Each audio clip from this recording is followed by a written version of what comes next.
All right, everybody, let's take a look at some Riemann sums, okay? So again, pause as you need to take the notes and to go through the examples at a good pace for yourself, all right? So Riemann sums, as the notes say here, is using rectangles to approximate the integral value of a function on the closed interval AB. Okay, so integral value, okay, bounded integrals is what we're going to be talking about here. And that's going to refer to the area between the graph of f and the x-axis on the integral AB, okay? So the integral from a to b of f of x dx, that's how we notate that, represents the area between f and the x-axis on the interval, okay? So again, we saw with upper and lower sums using rectangles to approximate these areas, okay? Well, Riemann sums, again, does that. It uses rectangles to approximate the integral value or area between the function and the x-axis on the closed interval AB. So we have seen upper and lower sums. There are three other Riemann sums: left, right, and midpoint sums. The side of the sum, the left side, right side, midpoint, indicates where the height f of x sub I will come from on each subinterval, right? For lower sums, the height of each rectangle came from whichever part of the subinterval made the y value the lowest. Upper sums, the opposite. Whatever y value on the subinterval made the rectangle the largest, right? Well, here we're looking at left, right, and midpoint, okay? So a left sum means that the heights of your rectangles come from the left endpoint of each subinterval. Hold on a second. Okay, so the left sums, the heights of each rectangle come from the left endpoint of each subinterval. So for example, let's say we have f of x equals x squared on the interval from -2 to 2 with subintervals of length 1. Okay, if we were to draw the left sums in, basically we would go up to the function on the left side of each of our subintervals. So from -2, -1, I would go up to the function at -2. That's going to define the height of the rectangle on that subinterval.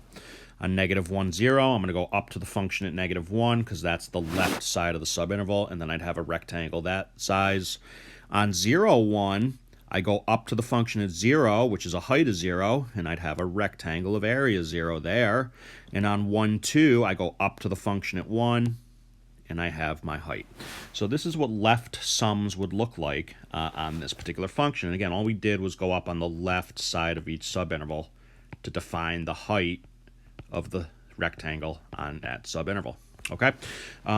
Right sums, as you may imagine, are the opposite. The heights of the rectangles will come from the right endpoint of each subinterval.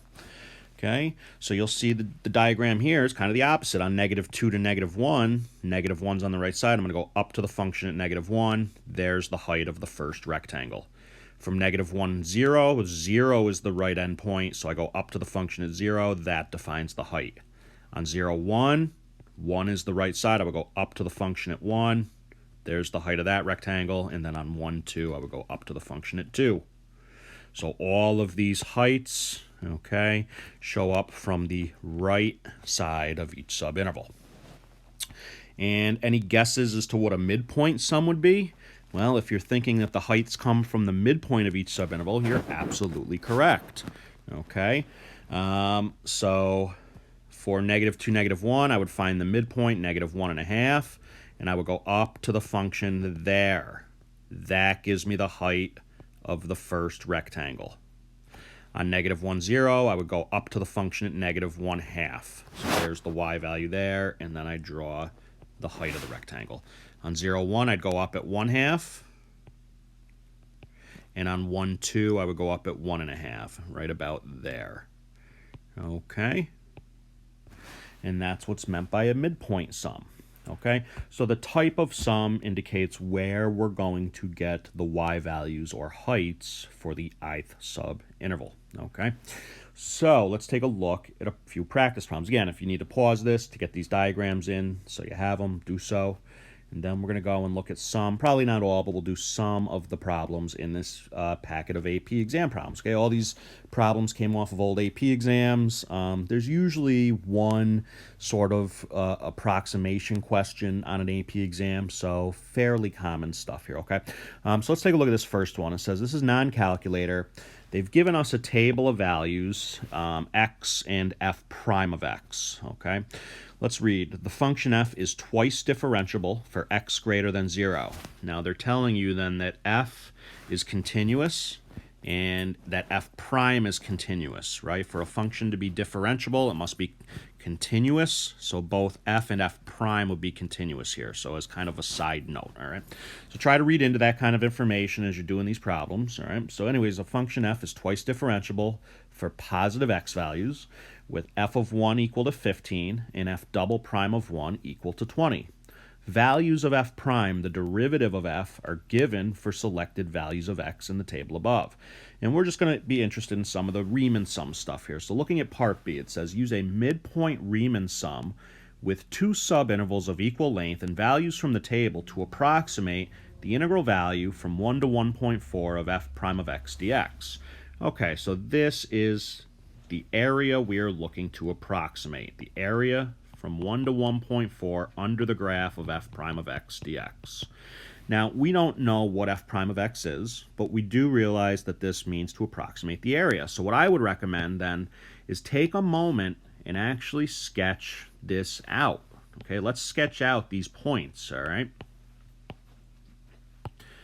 And so off on the side, look, we're on the interval from 1 to 1.4. I'm just going to kind of draw like this. It doesn't have to be anything perfect, but I'm going to plot the points that they gave us. So let's call this 1, 1.1, 1.2, 1.3, 1.4. And let's see, f of 1 is 8, so I'll call this 8.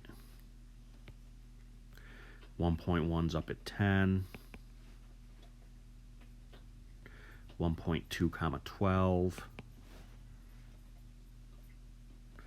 1.3 13, and 1.4 14.5. Okay, so we've got our scatter plot of points, if you will, here. And what we can actually do now is like, we'll figure a couple things out, and then we'll draw these rectangles in, okay? F is twice differentiable. So, you know, like I said earlier, f prime is a continuous function. What we have are like 5 points of f prime. I don't know exactly what f prime looks like, but in a sense, it's kind of doing something like this, okay? It's going to be some continuous function. And basically what we're doing here, if I cut this off at 1 and 1/4, okay, we're looking to approximate the area under the graph here, okay? That's the gist. Okay, and so going back to the question, it says use a midpoint Riemann sum with two subintervals of equal length. Okay, so subintervals of equal length, those are our delta x's, that's b minus a over n. A is the beginning of the interval, b is the end of the interval. So we're going to have 1.4 minus 1 divided into two subintervals of equal length.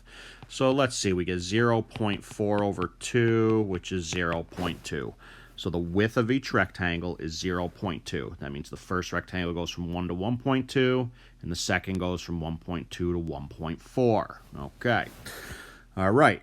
So we've determined what our delta x is, and now we can set up our midpoint sums. Look, on the interval from 1 to 1.2, what is the midpoint? Well, that would be 1.1.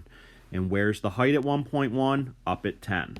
So our first rectangle using the midpoint for the height is going to look like this.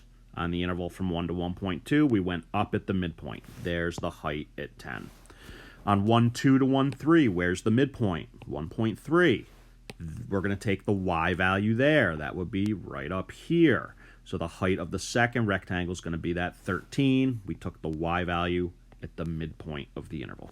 Okay, and so what we've done now is we've set up our two rectangles that we're going to use to approximate the area, and now we show the math. Okay, so this integral value, this actual area, will be approximated by, and we're literally just going to add the areas of these two rectangles together. Okay, so base times height.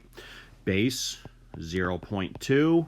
The height of the first rectangle was f prime of 1.1 or 10 plus the base of the second rectangle is still 0.2.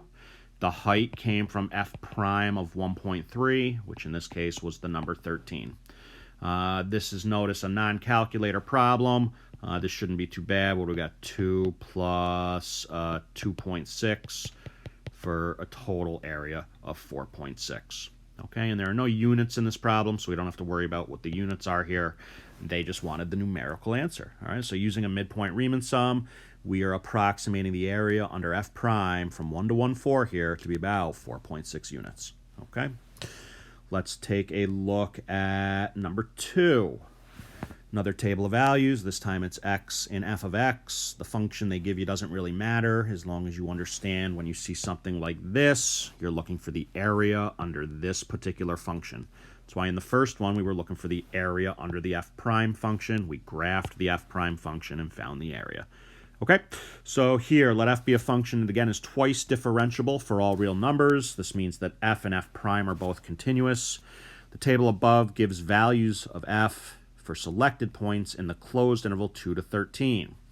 Looking at part C here, use a left Riemann sum with subintervals indicated by data in the table to approximate the area under the graph of f from 2 to 13. Show the work that leads to your answer. Okay, so one thing different here is that we're doing left sums instead of midpoint sums, and another thing different is that we're using subintervals indicated by the data in the table. That means that they did not say use subintervals of equal width. So we're not going to worry about delta x equals b minus a over n. What we're going to do is we're going to look at what each subinterval is just as it's given. So again, what I would recommend, let's sketch the graph first. If we want the area, sketch the graph, draw the rectangles in, and then finding those areas. Excuse me, not too big of a deal, ideally. Okay, so it looks like x goes from 2 to 13, so I'll do something like this. Let's see, 2, next x value on the table is 3, then 5, then 8, and then 13. And now I'm going to put the y values. Okay, 2, 1, 3, 4, 5, -2. Okay, so I'm going to bring this down. Call that -2 there. 8, 3, and 13, 6. So here's our f function, which again, we don't know exactly what it looks like, but you know, it's some continuous function. It looks like it's doing something like this, okay? Just to give you an idea. All right, but now what we're interested in doing is setting up the left Riemann sums with the subintervals indicated by data in the table. So look, these are your subintervals. We're going from 2 to 3 for our first rectangle. We're going from 3 to 5 for the second. We're going from 5 to 8 for the third, and our last rectangle will go from 8 to 13. So these are essentially the bases of our rectangles. If you want to indicate those up here, you can do so. First one from 2 to 3 is a base of 1, base of 2, base of 3, base of 5. And again, that's these widths right here in our diagram. Okay, so we've got our widths, and we want to set up left sums. So on the first subinterval from 2 to 3, I'm going to go up to the dot. I'm going to go to the y value on the left side of the subinterval. So that would be up at 2. So there's my first rectangle on that interval. On the interval 3, 5, 3 is on the left side. I'm going to go to the y value on the left side right there. There's the height of the second rectangle. Now, what do you notice about the y value on the next subinterval from 5 to 8? It's actually down at -2, and that's exactly where we're going to draw the height. If it's down at a negative value, so be it. There's the height of our next rectangle. And then on the interval from 8 to 13, going up on the left side will bring us to that height. And there's our last rectangle. So we're going to find the areas of these 4 rectangles to approximate the integral value of this function. Okay, so let's see here. The integral from 2 to 13 of f of x dx will be approximated by. So first rectangle has a width of 1 and a height of 1. Plus second rectangle has a width of 2 and a height up at 4. Third rectangle has a width of 3 and a height of -2. Yes, you are going to use that negative value here, and I'll talk a little bit more about what that means in a moment. And for the last rectangle, we have a width of 5, and the y value's up at 3. Okay, and so what do we get? Well, the first one is 1 plus 8 minus 6 plus 15. Okay, and at the end of the day, we got what? 9 minus 6 is 3 plus 15 is 18 for the integral value. Okay. Just like derivatives can be positive and negative, and that actually has some meaning and context that we've discussed, integral values can be positive and negative. Areas that lie below the x-axis will yield negative integral values.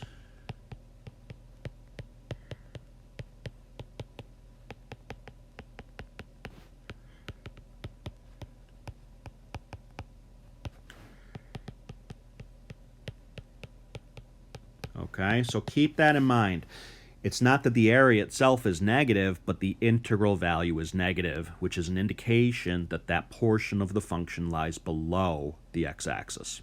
Okay, and we'll get more into that as we progress through the unit, but for now, just understand that, okay?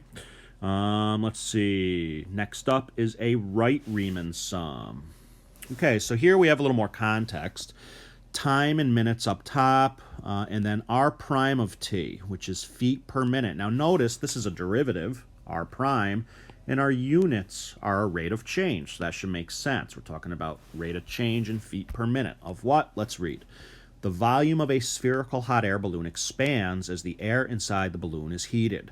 The radius of the balloon in feet is modeled by a twice differentiable function r of time t, where t is measured in minutes. I hope you're noticing that a lot of times in these problems we're given twice differentiable functions. That means the function itself, r, and its first derivative are continuous. Okay. For the interval from 0 to 12 minutes, the graph of r is concave down. The table above gives selected values of the rate of change, r prime of t, of the radius of the balloon over the time interval 0 to 12 minutes. The radius of the balloon is 30 feet, when time equals 5 minutes. Note, the volume of a sphere of radius r is given by v equals 4/3 pi r cubed. Okay. Well, again, right now we're just going to focus on the Riemann sum part of the problem. Part B is a related rates problem. If you want to give that a try, not a bad idea. But let's focus on part C here. Use a right Riemann sum with the 5 subintervals indicated by the data in the table to approximate the integral value from 0 to 12 of r prime of t dt. Using correct units, explain the meaning of that integral value in terms of the radius of the balloon. Okay, well first let's worry about coming up with the integral value, and then let's put a little bit of thought into what that actually means in the context of this particular problem. So once again, we're not worried about equal subintervals. We're using the 5 subintervals indicated by the data in the table. Again, I'm going to get started by plotting this out, just to have something to work with here. So here's the t-axis, here's r prime of t, the y values, if you will, 0, 2, 5, 7, 11, and 12. And then we've got these kind of random r prime values. And again, your diagram doesn't need to be perfect. It's more about giving yourself something to work with here. Let's see if I call this 5.7, 4.0, 1.2, 0.6, and 0.5. Okay, so plot my points. 0, 5, 7, 2, 4, 0.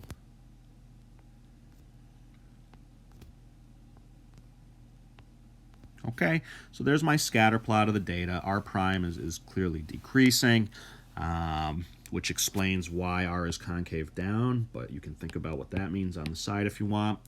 Let's draw in the rectangles. Okay, use a right Riemann sum this time. Okay, right Riemann sum. So the heights come from the right endpoint of each subinterval. So on 0, 2, 2 is on the right endpoint. I'm going to go up to that y value. There's the height of the first rectangle.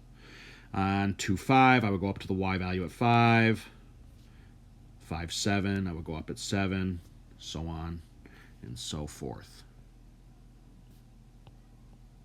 Okay, and there are the 5 rectangles with bases given by the table. All right, so let's approximate this area. Okay, integral value from 0 to 12 of r prime of t dt. Again, look, this is what we're looking for the area under. We sketched that graph, and now we're doing it. This will be approximate by, okay, first rectangle goes from 0 to 2, so that's a width of 2, and the y value's up at 4.0. Plus, second rectangle goes from 2 to 5, that is a width of 3, and that had a height of 2.0. 5 to 7 is a width of 2. The height there is 1.2. 7 to 11 is a width of 4, and that had a height of 0.6. And finally, 11 to 12, there's a little width of 1, and that had a height of 0.5. Again, this is non-calculator, so, get used to doing a little bit of arithmetic with decimals. Shouldn't be too big of a deal here. We're going to get 8 plus 6 plus 2.4, another 2.4, and a 0.5. Okay, and we just got to add all that up. What do we got? We got 14, and then 2, 4, and then 2, 4, and 05. I just prefer to add vertically here. Let's see, 0.8, 1.3, 5, 6, 7, 8, 9. Bring down the 1. And 19.3 is the numeric answer, but using correct units explain the meaning of this. Look, units aren't too bad here. Think about what we did. We plotted this graph, right? What is we're taking the area of this rectangle. So we're doing the base units times the height units. What is the base in terms of? Well, what is the t-axis in terms of? That's minutes. So this is in minutes. What's r prime in terms of? These height units are in terms of feet per minute. So when we're multiplying, like, say, the first rectangle, what we really have is a width of 2 minutes times a height of 4 feet per minute. And what's going to happen when we multiply those together? We get the number 8 back, right? But what happens to the minute units? They're going to cancel back, and what we got back are 8 feet. Each of these rectangles are in terms of feet. All you have to do is multiply your units together to see that. And so what we're getting back here is 19.3 feet, okay? And what are we talking about? Well, think about it. R prime of t is the rate of change of the radius in feet per minute. We get back, when we integrate that rate of change, is what's known as the total accumulation of change. Okay, when you integrate a rate of change, okay, you get back the total accumulation, or the total amount of change in that function on the interval AB. So if r prime is the rate of change in feet per minute, what we got was that the radius grew by 19.3 feet over that 12-minute interval of time. It went from time 0 to 12, so it's the radius grew by 19.3 feet over the 12-minute interval of time. And that would be the kind of response that a rater on the AP exam would be looking for to award credit for that part. If you just said grew by 19.3 feet, it is not nearly specific enough to the context of the problem. You got to be super, super explicit. Okay, this is what grew. The radius of the balloon grew by 19.3 feet over this particular interval of time, over the 12-minute interval of time. Okay? And so I hope you kind of get the gist of doing these left, right, and midpoint Riemann sums. Let's take a look maybe at one or two more. I'm not going to do all these with you, but what I do want to do is look at, where are you? It might be the last one. I want to look at this one with you in particularly, okay? So it's non-calculator again. When you have the calculator, great. It just helps you kind of go through the arithmetic a little bit quicker, but these aren't too bad for non-calculator problems, at least in my opinion. All right, but let's look at this one. Ben rides a unicycle back and forth along a straight east-west track. The twice differentiable function b models Ben's position on the track, measured in meters from the western end of the track at time t, measured in seconds from the start of the ride. The table above gives values for b of t, and Ben's velocity v of t measured in meters per second at selected times t. Looking at part b, using correct units, interpret the meaning of the integral from 0 to 60 of the absolute value of velocity in the context of this problem. Approximate the integral value from 0 to 60 of the absolute value of velocity dt using a left Riemann sum with the subintervals indicated by the data in the table. Okay, so don't worry about the meaning just yet. We'll talk about that in a moment. Okay, but what we're really interested in doing is finding, again, approximating the area under the graph of the absolute value of velocity. Okay, so, what I want to do is graph the absolute value of velocity then. Okay, so here's the data on v of t, and notice none of those values are negative. But let's suppose one of them was. What I wouldn't want to do is graph it like this. Let's see, the t values go from 0, 10, 40, 60. All right, I just want to make a point here that, like, look, if we were graphing this, if we were just graphing the velocity function, we would have 0, 2. We would have 10, negative 2.3, if that's what was in the data, okay? Well, that's not what we're doing. We're doing the absolute value. So if any of those were negative, we would want to make them positive, okay? So keep in mind what it is you're graphing. We're graphing the absolute value of this function. So we have 0, 2, 10, 2.3. And again, none of these values were negative, but periodically they are. So you got to be on the lookout for that stuff, okay? Let's see. We've got 40, 2.5. And we've got 60, 4.6. It's a bit higher. And again, kind of a sloppy diagram, but not really the big deal here. And we would be setting up now a left Riemann sum. So on 0 to 10, I would go up at 2. There's the height of the first rectangle. 10, 40, I'd go up at 10. 40, 60, I'd go up at 40. Okay, and then we'd find the areas of those. And again, I'll leave that to you. Right now, I just want to make sure that you're clear with setting things up and being careful, okay? In terms of the units, though, this is the t-axis, which is in seconds. So when I'm multiplying something in terms of seconds, what's the height in terms of? Meters per second. What's happening? We're getting back the total number of meters, right? Velocity gave us the rate at which someone's traveling. When we integrate that and find the area, it looks like the seconds units cancel out, and we're getting the total number of meters traveled. We're going to have a unit on velocity, acceleration, and position coming up, so you don't really have to grasp that concept right now. But as long as you can set up the Riemann sum rectangles, you're where you need to be. Okay. So I just want to kind of take one more quick peek and see if there's anything else I wanted to discuss with you guys. Hopefully you feel pretty comfortable setting some of these up on your own and going through the problems. If you want the extra practice, if anything didn't make sense, reach out, okay?